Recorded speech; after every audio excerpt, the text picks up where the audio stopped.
Assalamu alaikum wa rahmatullahi wa barakatuhu masoyana na faɗin duniya baki ɗaya. Kamar da yadda kuka sani sunana Zainab wadda ake kira da Zizango. Ina mai farin cikin sanar da masoyana cewa an saka muku sabon shiri na ƙayatacce wanda kuka daɗe kuna jira mai suna Idan Haka Ne.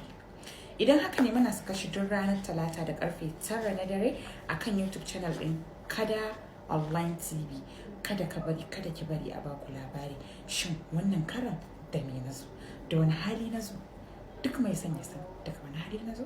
Sai ya biyo mu akan wannan YouTube channel ɗin namu mai suna Kada Online TV. Please and please kada ku manta ku danna subscribe sannan ku danna ƙararrawar sanarwa. Ta zarar da an ɗora za ku ji shi a cikin wayoyinku. Me nace? Idan haka ne, kada ka bari, kada ki bari, kada ku bari a baku labari. Ku zo kuma ku gani wannan karan da wacce iri na zo. Ku biyo mu je mu kalla tare. Na gode.